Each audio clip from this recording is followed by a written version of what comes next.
Hello friends, मेरा नाम अंकित कुमार सिंह है और आज हम लोग अपने दूसरे एंटोमोलॉजी के सीरीज़ में आज क्वेश्चंस देखेंगे और जो जनरली हमारा जो रहेगा इंसेक्ट के माउथ पार्ट और लेग्स के ऊपर।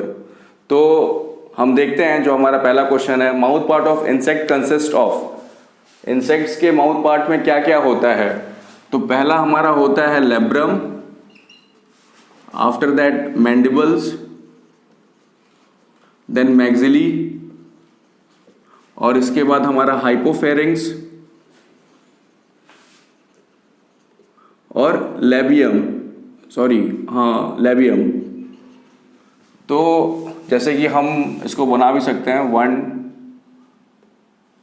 2 3 4 5। तो जैसे कि ऊपर वाली जो हमारी जो लेबियम मतलब कि ऊपर वाले ओठ लिप्स, तो ये हो गया हमारा लेब्रम। नीचे वाले ओठ लेबियम, जो हमारे पेयर्स में होते हैं मैंडिबल्स, मतलब कि दांत, जो कि एक सही में दांत होते हैं जिनको हम ट्रू जॉज भी कहते हैं। और फोर्थ वन इज मैक्सिली, जो कि जिसको हम सेकेंडरी जॉ कहते हैं, ठीक है, और एक्सेसरी जॉ। और पांचवा हमारा आता है हाइपोफेरिंग्स, मतलब कि जीभ, टंग लाइक ऑर्गन। सो फिर दूसरे क्वेश्चन पे आते हैं हम, माउथ पार्ट मतलब type of mouth part in cockroach and grasshopper. तो इसमें कौन सा होता है? बाइटिंग एंड चीविंग, मतलब कि काटने वाला और चबाने वाला, कॉकरोच और ग्रासहॉपर में।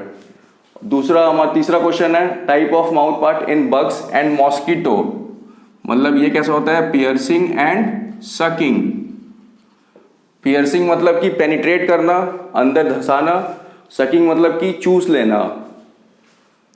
फिर दूसरे क्वेश्चन पे, type of mouth parts in honey bee. Honey bee में कैसा होता है माउथ पार्ट? ये होता है चीविंग एंड लैपिंग, मतलब चीविंग मतलब कि वही चबाना और लैपिंग मतलब कि उसको चाटना। फिर next question, type of mouth part in butterfly, ये हमारा होता है सिफोनिंग। सिफोनिंग क्या होता है? ठीक बता रहा हूं अभी मैं थोड़ी देर में बस। Type of mouth part in house fly, ये होता है स्पॉन्जिंग। तो दोनों में डिफरेंस क्या होता है स्पॉन्जिंग एंड सिफोनिंग में? सिफोनिंग में क्या होता है कि जैसे कि जो भी तितलियां होती हैं वो फूलों में जाके उसके नेक्टर को सक करती हैं, जो उसमें जो लिक्विड पोर्शन होता है।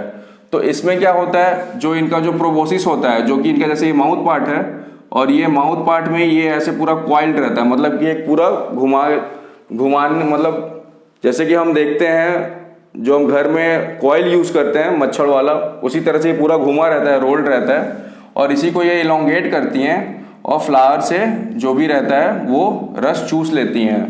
और हाउस फ्लाई में क्या होता है स्पॉन्जिंग, मतलब कि ये जैसे शुगर है, ये चीनी, तो चीनी पे मक्खियाँ बैठती हैं और इस पे ये पहले लिक्विड सिक्रीट करेंगी और इसको ये लिक्विड फॉर्म में कन्वर्ट करके तब इसको ये सक करती हैं। दोनों में बेसिक डिफरेंस यही है। क्वेश्चन पे आते हैं हम, सेगमेंट्स इन लेग्स। तो इसमें क्या क्या होता है हमारा? सबसे पहला होता है कोक्सा, उसके बाद होता है ट्रोकेंटर, और इसके बाद हमारा होता है फीमर, और इसके बाद हमारा होता है टीबिया, इसके बाद होता है टार्सस, इसके बाद होता है pre tarsus.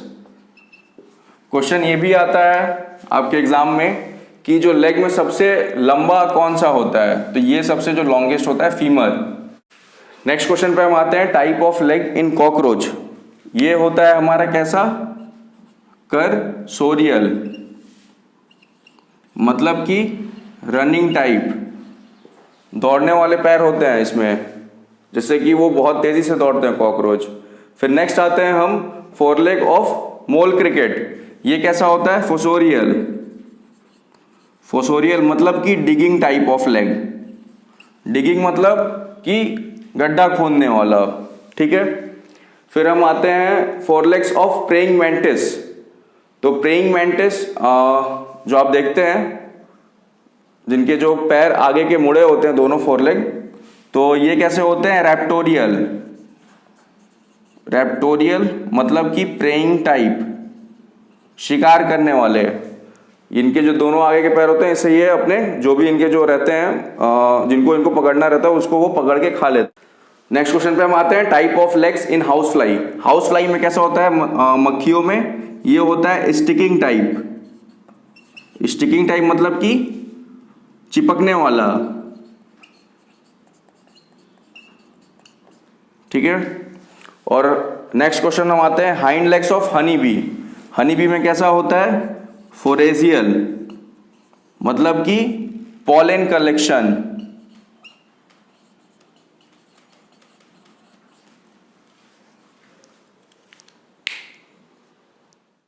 Question, insects is divided into सब क्लास।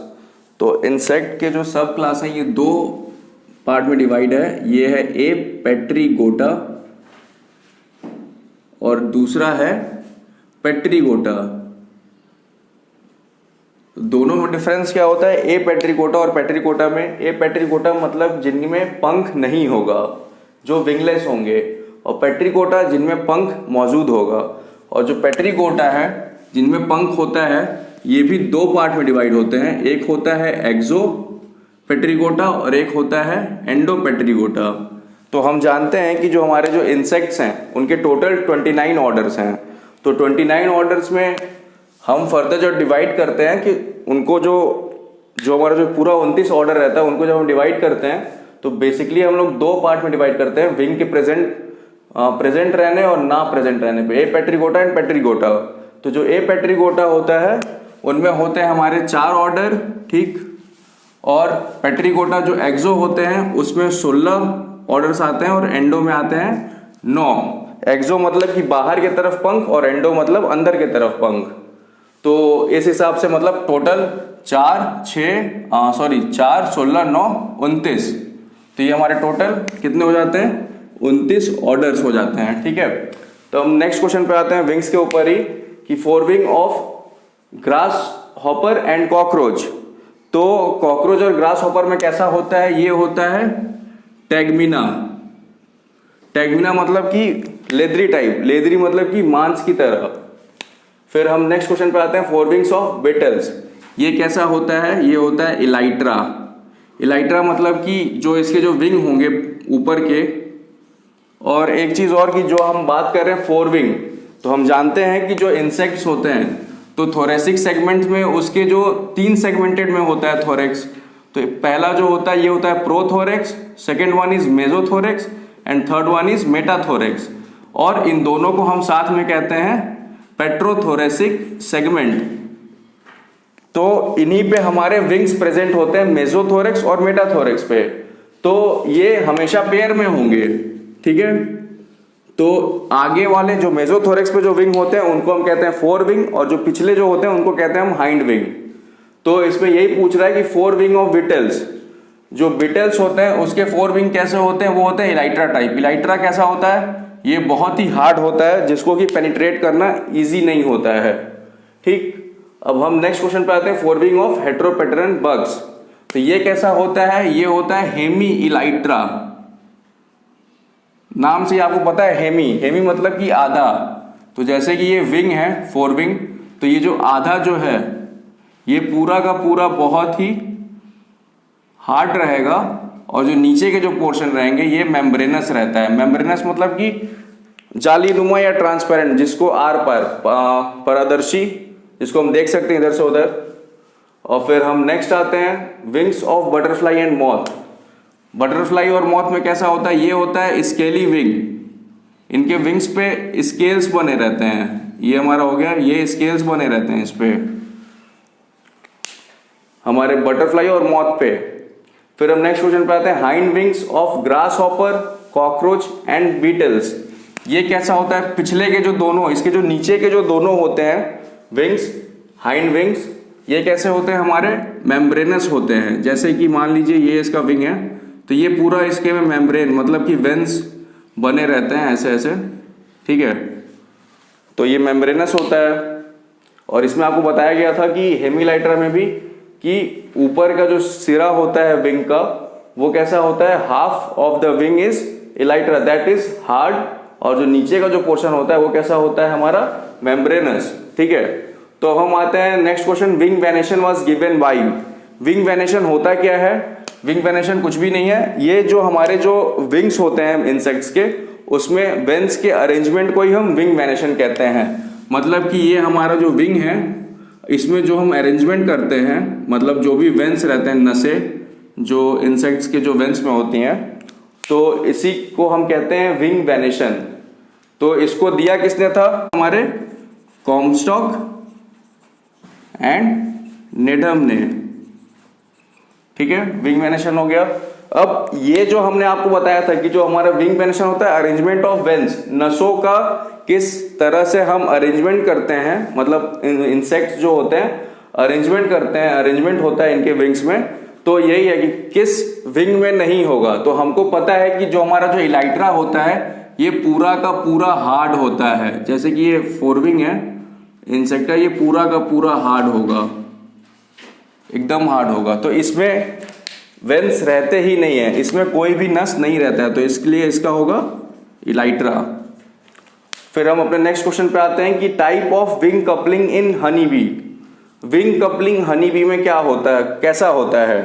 तो सबसे पहले ये जानते हैं कि विंग कपलिंग होता क्या है। तो विंग कपलिंग कुछ होता नहीं है, जैसे कि हम जो आपको बताए थे उसमें कि ये मेसोमेटा, तो यहाँ पे एक विंग होगा, यहाँ पे एक विंग होगा, ठीक, ये हो गया हमारा फोर विंग, ये हो गया हमारा हाइंड विंग। तो बहुत सारे इंसेक्ट्स होते हैं जिसमें कि जो हमारा फोर विंग और हाइंड विंग, मतलब कि आगे वाला पंख और पीछे वाला पंख एक साथ काम करता है, उसी को हम कहते हैं विंग कपलिंग। एक साथ काम करना उसको कहते हैं विंग कपलिंग। और जब एक साथ काम, जैसे कि बहुत सारे इंसेक्ट्स होते हैं इसमें एक साथ काम नहीं करता है, वो अलग अलग काम करते हैं। जैसे कि हमारा ड्रैगन फ्लाई हो गया, डैमसेल फ्लाई हो गए, तो उसमें जो विंग्स होते हैं वो अलग अलग काम करते हैं। अलग अलग काम करने का मतलब कि जब हाइंड विंग ऊपर जाएगा तो हो सकता है कि हमारा फोर विंग नीचे रहे, तो इस हिसाब से। और जो कपल्ड होते हैं वो एक ही साथ ऊपर और एक ही साथ नीचे जाते हैं। तो हम अपने 21वें क्वेश्चन पे आते हैं कि type of wing coupling in honey bee. Honey bee में कैसा विंग कपलिंग होता है? ये होता है हेमुलेट टाइप ऑफ। तो हेमुलेट कैसा होता है बताया जा रहा है आपको। जैसे कि आपको मान लीजिए ये हनी बी है, ठीक है, तो हनी बी में आपको बताया गया कि ये पंख है, जैसे मान लीजिए हनी बी का, तो ऊपर वाले को बताया गया था कि ये होता है फोर विंग और नीचे वाले को हम कहते हैं हाइंड विंग। तो हाइंड विंग जो होता है, इसमें हम ये भी जानते हैं कि इसको हम कहते हैं कोस्टल मार्जिन, इसको कहते हैं हम लोग एपिकल मार्जिन, और नीचे वाले को कहते हैं anal margin, same as it is in hind wing. तो जो हमारा जो ये होता है हाइंड विंग, तो हाइंड विंग में हेमुलेट कैसा होता है? इसमें हुक्स बने होते हैं कोस्टल मार्जिन के ऊपर, इसमें ऐसे हुक बना रहेगा, ठीक है। तो यही जाके फोर विंग में अटैच होता है, जिसके द्वारा मतलब दोनों साथ में फोर विंग और हमारा हाइंड विंग काम करता है। अब नेक्स्ट क्वेश्चन पे आते हैं 22वें पे, type of wing coupling in butterfly. ये कैसा होता है? ये होता है हमारा एम्प्लेक्सीफॉर्म। एम्प्लेक्सीफॉर्म कैसा होता है? ये कुछ नहीं होता है, ये जैसे कि हमारा जो फोर विंग है, ठीक, और ये हमारा हाइंड विंग, ये दोनों एक दूसरे के ऊपर लैप करते हैं, ओवरलैप, एक दूसरे के ऊपर आते हैं, जिससे कि ये ऊपर नीचे एक साथ करते हैं, ठीक है। 23वां क्वेश्चन हम देख रहे हैं अपना, इसमें दिया हुआ है butterfly wing sign due to. Butterfly के जो विंग्स होते हैं उसमें चमक कैसे आती है? तो ये आती है हमारा डाइफ्रैक्शन से, ठीक है, और जिसको हम हिंदी में कहते हैं विवर्तन, ठीक है। नेक्स्ट क्वेश्चन पे हम आते हैं हमारा कि Metamorphosis is regulated by. Metamorphosis किससे रेगुलेट करते हैं हम? तो ये हमारा होता है, कौन सा हार्मोन रहता है? ये होता है कार्पोरा अलाटा। इसका क्या काम होता है? ये करता है secretion of juvenile hormone. Juvenile hormone को ये सिक्रीट करता है, जिससे कि मेटामॉर्फोसिस इंसेक्ट्स में होते हैं, ठीक। हमने नेक्स्ट क्वेश्चन पे आते हैं, टाइप ऑफ मेटामॉर्फोसिस, 25वां क्वेश्चन। तो इसमें से सबसे पहला जो होता है, ये देखिए, ये 4 तरीके से होता है, ठीक है। कौन कौन से? पहला होता है ए मेटामॉर्फोसिस, ठीक। दूसरा होता है हेमी मेटामॉर्फोसिस, तीसरा होता है होलो मेटामॉर्फोसिस, और चौथा होता है हमारा हाइपर मेटामॉर्फोसिस, ठीक है। तो चारों में अंतर क्या है? ए मेटामॉर्फोसिस मतलब कि इसमें कोई भी मेटामॉर्फोसिस नहीं होता है। मतलब कि जब इंसेक्ट अगर छोटा है तो इसका बस साइज इंक्रीज होगा और इसमें कोई भी परिवर्तन नहीं आएंगे। तो बस ये धीरे धीरे बड़ा होता जाएगा, ये सेम एज इट इज, जैसा छोटे में दिखेगा वैसा वो बड़े में भी दिखेगा। हेमी मेटामॉर्फोसिस मतलब कि इसमें बस 3 स्टेजेस होते हैं, जैसे कि आपको बताया भी गया होगा कि ये हमारा हो गया एग, ये हो गया यंग वन, और ये हमारा हो गया एडल्ट। ये हो गया हमारा हेमी मेटामॉर्फोसिस। अब हम आते हैं होलो मेटामॉर्फोसिस में। होलो मेटामॉर्फोसिस में चारों चीज होता है हमारा, एग, लार्वा, प्यूपा और ये हमारा हो गया एडल्ट। और इसमें हाइपर और होलो में क्या परिवर्तन रहता है और फर्क रहता है इसमें बस कि जो हमारा जो लार्वा होता है इसमें एक से ज्यादा कई इंस्टार होते हैं। ये आज के हमारे जो लेक्चर के जो 25 क्वेश्चन थे ये बहुत ही इंपॉर्टेंट है एग्जाम पॉइंट ऑफ व्यू से, और आप इसे जरूर याद रखिएगा हमेशा के लिए, और एग्जाम से हमारे बहुत ही क्वेश्चंस रिपीट होते हैं। So thank you. अब हम लोग नेक्स्ट क्लास में फिर मिलते हैं।